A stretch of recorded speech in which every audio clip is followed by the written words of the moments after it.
నమస్తే, welcome to great Telangana TV. Congress senior నేత జానారెడ్డి నర్మగర్భంగా మాట్లాడుతారు. ఆయన మాటల్లో గందరగోళమే కాదు, ఆయన తీరు కూడా గందరగోళంగానే ఉంటుంది. తాజాగా నాగార్జున సాగర్లో కాంగ్రెస్ పార్టీ పరిస్థితి మళ్లీ మొదటికి వచ్చింది. త్వరలో జరగబోయే ఉప ఎన్నికలలో కాంగ్రెస్ అభ్యర్థిగా జానారెడ్డి పోటీ చేస్తున్నారని ఇప్పటికే అంతా డిసైడ్ అయ్యారు. ఇక్కడ మంచి పట్టు ఉన్న జానారెడ్డి గెలుపు ఖాయమని కాంగ్రెస్ నేతలంతా ధీమాగా ఉన్నారు.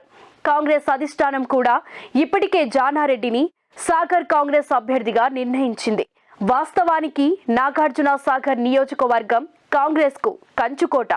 దశాబ్దాలుగా జానారెడ్డి కుటుంబానికి అక్కడ మంచి పట్టు ఉంది. 2018లో జరిగిన సార్వత్రిక ఎన్నికలలో కేసీఆర్ వేవ్ లో ఇక్కడ నోముల నరసింహయ్య జానారెడ్డిపై విజయం సాధించారు. ఇటీవల నోముల ఆయన అనారోగ్యంతో మరణించిన నేపథ్యంలో సాగర్లో త్వరలో ఉప ఎన్నికలు జరగనున్నాయి. గత ఎన్నికల్లో నోముల చేతిలో ఓడిపోయిన సాగర్లో జానారెడ్డికి ఉన్న పట్టును కాదనలేము. ఇక్కడ టీఆర్ఎస్ కాంగ్రెస్ పార్టీ మధ్యనే ప్రధాన పోటీ. ఈ నేపథ్యంలో సాగర్ బై ఎలక్షన్ లో గెలిస్తే రాష్ట్రంలో టీఆర్ఎస్ కు ప్రత్యామ్నాయం కాంగ్రెస్ పార్టీనే అని చాటుకున్నట్లు అవుతుంది. అలాగే తమను తొక్కేస్తున్న బీజేపీకి చెక్ పెట్టినట్లు అవుతుందని కాంగ్రెస్ నేతలు భావించారు. అందుకే పీసీసీ అధ్యక్ష పదవి లొల్లికి ఫుల్ స్టాప్ పెట్టి కాంగ్రెస్ నేతలంతా పెద్దలు జానారెడ్డిని గెలిపించటానికి ఏకం కాబోతున్నారు. అయితే తాజాగా జానారెడ్డి బాంబు పేల్చారు. వారసత్వ రాజకీయాలకు తాను వ్యతిరేకమంటూనే సాగర్ ఉప ఎన్నికల్లో పోటీపై కీలక వ్యాఖ్యలు చేశారు. సాగర్ ఉప ఎన్నిక బరిలో తన కుమారుడు రఘువీర్ రెడ్డిని పోటీలో ఉంచుదామంటే తోటి అనుచరులంతా తననే నిలబెడతామన్నారని, అలా కాదని తన అనుచరులు ఎవరైనా పోటీలో ఉంటామంటే వారికే తన మద్దతు ఉంటుందని జానారెడ్డి స్పష్టం చేశారు. వారసత్వ రాజకీయాలకు తాను వ్యతిరేకమని ఆయన ప్రకటించారు. జానారెడ్డి వ్యాఖ్యలతో కాంగ్రెస్ పార్టీలో అయోమయం నెలకొంది. బై ఎలక్షన్లో పోటీ చేసేందుకు జానా వెనుకాడుతున్నారా, లేదా వారసత్వ రాజకీయాలు ఇష్టం లేదంటూనే అనుచరులు నేతలు అంగీకరిస్తే తన కొడుకు రఘువీరారెడ్డిని ఎన్నికల బరికి దింపేందుకు సిద్ధంగా ఉన్నారా?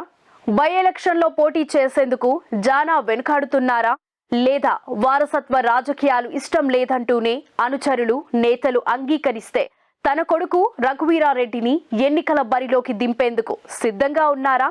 ఇప్పుడిదే కాంగ్రెస్ పార్టీలో చర్చనీయాంశంగా మారింది.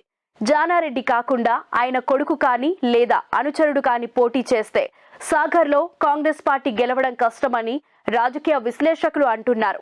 ఓ రకంగా అధికార టీఆర్ఎస్ పార్టీని సాగర్లో ఎదుర్కొనే శక్తి ఒక్క జానారెడ్డికి తప్ప మరే ఇతర కాంగ్రెస్ నేతలకు లేదనే చెప్పాలి. ఆయన కాకుండా ఇంకెవరు అభ్యర్థి అయినా టీఆర్ఎస్ గెలుపు నల్లేరు మీద నడకే అవుతుంది. అలాగే సాగర్లో జానారెడ్డి కాకుండా ఇంకెవరు అభ్యర్థి అయినా కాంగ్రెస్ పార్టీ అనవసరంగా బీజేపీకి ఛాన్స్ ఇచ్చినట్లు అవుతుంది. ఇప్పుడు కాంగ్రెస్ పార్టీకి సాగర్లో గెలవడం ఎంత ముఖ్యమో రెండో స్థానంలో నిలవడం కూడా అంతే ముఖ్యం. ఇక్కడ గెలవకపోయినా రెండో స్థానంలో నిలిచిన బీజేపీని వెనక్కి నెట్టి మళ్లీ కాంగ్రెస్ పుంజుకునే అవకాశం ఉంటుంది. అది జరగాలంటే కాంగ్రెస్ పార్టీ నుంచి జానారెడ్డి మాత్రమే పోటీ చేయాలి. మరి ఆయన మాత్రం పోటీకి ముందే అస్త్ర సన్యాసం చేసి తన కొడుకును కానీ అనుచరుడికి కానీ టికెట్ ఇస్తే మద్దతు ఇస్తా అంటున్నారు. దీంతో సాగర్లో కాంగ్రెస్ పార్టీ పరిస్థితి మళ్లీ మొదటికి వచ్చింది. మరి కాంగ్రెస్ అధిష్టానం జానారెడ్డిపై ఒత్తిడి చేసి ఆయన్నే అభ్యర్థిగా నిలబెడుతుందా, లేదా జానారెడ్డి కోరుకున్నట్లు ఆయన కుమారుడు రఘువీరారెడ్డిని కానీ లేదా ఆయన సూచించిన నేతకు టికెట్ ఇస్తుందా అన్నది చూడాలి.